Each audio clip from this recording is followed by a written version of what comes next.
Qysh u sulmua gjykata kushtetuese gjatë tërë mandatit Kurti D. Ndërkombëtarët në shok nga brutaliteti i qeverisë. 9 prilli shënon ditën e Kushtetutës së Republikës së Kosovës. Kushtetuta është akti më i lartë juridik e politik i vendit. Ligjet me anë të së cilëve rregullohet të drejtat e detyrimet e qytetarëve duhet patjetër të jenë në përputhje me Kushtetutën.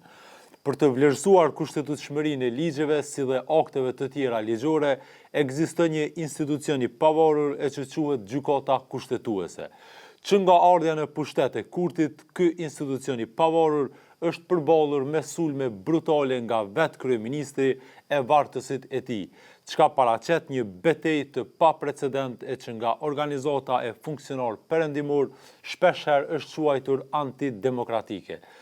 Qysh u sulmua gjykata kushtetuese gjatë tërë mandatit Kurti D. Qeveria Kurti s'ja ka qelluar me një sër ligjesh e vendimesh, pretendimet e tyre për reforme në drejtësi e sektor të tjerë mbeten boshe, meqense ligjet që i shkruan u arrëzoi gjykata kushtetuese. Kjo në vend se të shërbente si mësim për qeverinë e Ministrisë Përkatëse që sponsorizoi ligje, u shndërua në një nervoz e mlef ndaj organit që për detyrë ka interpretimin e Kushtetutës. Le të marrim pjesë në zgjedhje. Kështu ishte shprehur Kurti në një emision në radio televizionin e Kosovës, teksa po fliste për gjykatën kushtetuese. Vetëm një ditë para se t'ja jepte besën raportuesës për Kosovë në Këshillin e Evropës se s'do ta sulmonte gjyqësorin.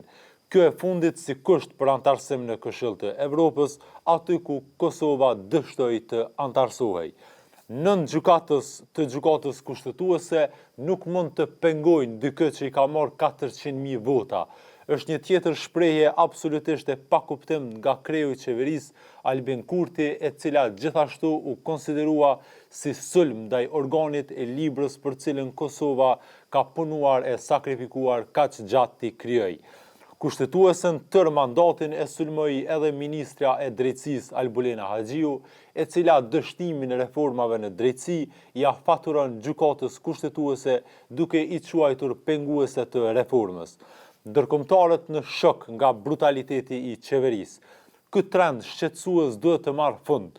Kështu mund të përmbledhet më së miri thirrja e zyrës së BE-s në deklaratën e tyre për gazetet nacionale dhënë kohë më parë.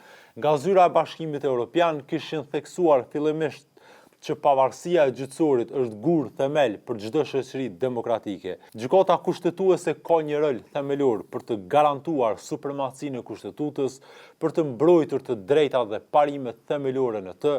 Pavarësia e gjyqësorit është një gur themel i shtetit të së drejtës dhe një kërkesë thelbësore për një shoqëri demokratike. Pyetur nga Gazeta Nacionale, Shtetet e Bashkuara të Amerikës nuk i kishin komentuar konkretisht këto sulme. Megjithatë, nga ambasada na ritheksuan mbështetjen për institucionet e pavarura gjyqësore. Ne ritheksojmë mbështetjen e fuqishme të Shteteve të Bashkuara për institucionin e pavarur gjyqësor të Kosovës që ofrojnë drejtësi për të gjithë qytetarët. Po ashtu SBA e potencoi qartë, pavarësia e gjyqësorit është një gur themel i demokracisë dhe ne mbetemi të përkushtuar për të ndihmuar institucionet e Kosovës për të promovuar dhe forcuar sundimin e ligjit. Qysh i dha shkollë ish kryetaria e gjykatës kushtetuese, ministrës Haxhiu dhe krejt ekzekutivit. Ish kryetaria Coka Nimani, kritikat e pushtetit deri në një nivel i ka cilësuar si normale. Madje si pasojë ky tension ndërmjet pushteteve flet për demokraci funksionale. Kritikat ndaj pushtetit gjyqësor apo gjykatave kushtetuese janë të zakonshme edhe në demokracitë të tjera, kryesisht në demokracitë më të reja. Ashtu siç kam adresuar përgjatë shënimit gjyqësor të gjykatës kushtetuese, ndërveprimi mes pushteteve me dojmos reflekton tension, dhe ky tension reflekton faktin se demokracia në Republikën e Kosovës po funksionon. Kryetaria megjithatë pas kësaj deklarate të motur mirë ka tërhequr vërejtjen se deklarimet e tilla, sikurse të Haxhiut, kur ajo e fundit e quan penguese të drejtësisë gjykatën kushtetuese, rrezikojnë ta minojnë rendin juridik e kushtetues në vend. Gjuha denigruese cënon integritetin, kredibilitetin dhe autoritetin e gjykatës, dëmton rendin kushtetues dhe vlerat që i përfaqëson, ka thënë Coka Nimani. Sa i përket pengimit të reformës në drejtësi, Coka Nimani ka sqaruar se gjykata kushtetuese përveç që se pengon reformën, ajo kujdeset që rekomandimet e saj t'i harmonizoj me standardet që kërkohen nga organizatat më prestigjioze europiane, aty ku Kosova më tën të antarësohet. Gjykata kushtetuese jo vetëm që nuk e pengon reformën e drejtësi, por kontribon në përforcimin e shtetit të së drejtës dhe përqafimin e Republikës së Kosovës me standardet të cilat i përcakton Këshilli i Evropës, Bashkimi Evropian, antarësimin në të cilët Kosova e synon. Ish-kryetaria ka thënë se gjykata kushtetuese ka publikuar vendimin në lidhje me amandamentimin që lidhen me vettingun në drejtësi dhe i ka hapur rrugë një ndër reformave më të thella në Republikën e Kosovës.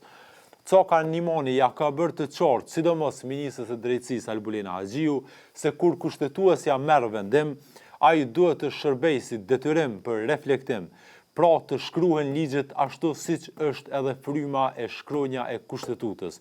Respektimi i kushtetuesës është detyrë secilit autoritet publik në Republikën e Kosovës. Konstatimi që bën gjykata në kontekst të një ligji dhe vlerësimit që një ligj i kontestuar para saj nuk është në përputhje me kushtetutën, nuk mund të shërbejë si argument se gjykata është kundër reformave në drejtësi, por duhet të shërbejë si detyrim për reflektim të dy pushteteve tjera që të sigurohen që ligjet e propozuara ose miratuara janë në përputhje me kushtetutën.